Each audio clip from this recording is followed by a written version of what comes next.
Et comme chaque matin, on retrouve notre correspondante Pascale Zonshine. Pascale Zonshine, vous revenez ce matin sur la libération des otages. Ce sera dans quelques instants. Mais tout de suite, nous sommes donc en ligne comme chaque mardi matin avec Freddy Ethan. Bonjour Freddy. Bonjour Eva Soto. Merci d'être avec nous ce matin sur Radio J.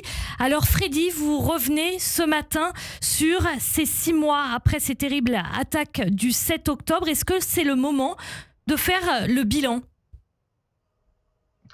Oui, un premier bilan, je dirais. Vous voyez que depuis 6 mois, nous affrontons une guerre d'usure sans issue.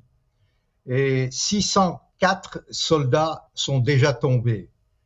Cette guerre est unique, la plus complexe et la plus douloureuse depuis notre existence. Elle touche tous les plans, militaires, stratégiques, diplomatiques et économiques. Elle concerne le leadership, la résilience de la nation, la déchirure de la société civile, les manifestations monstres, la communication, l'image d'Israël à l'étranger et nos rapports avec la diaspora juive. Donc nous combattons seuls et sur 3 principaux fronts, à Gaza, à la frontière libanaise et en Cisjordanie. Des dizaines de milliers d'Israéliens ont quitté leur foyer.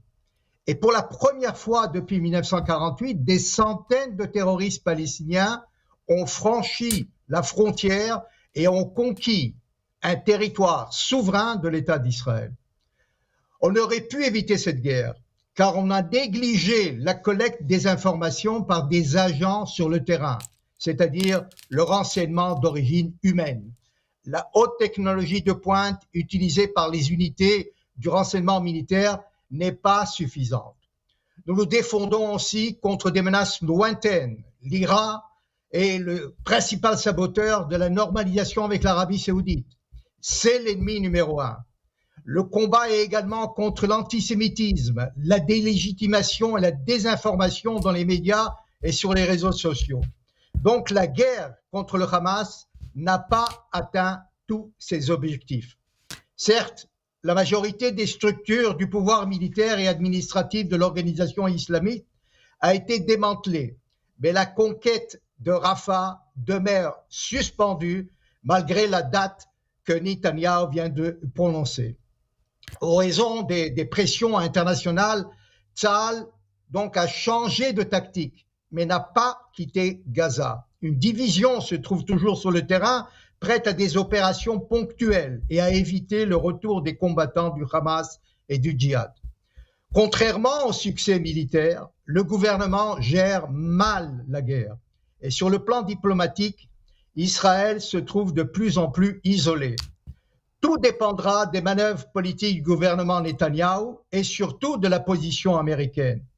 Elle est actuellement focalisée sur l'aide humanitaire, mais elle sera mise à l'épreuve avec l'éventuelle libération des otages ou au moment d'un vote prochain au Conseil de sécurité sur la reconnaissance unilatérale d'un État palestinien.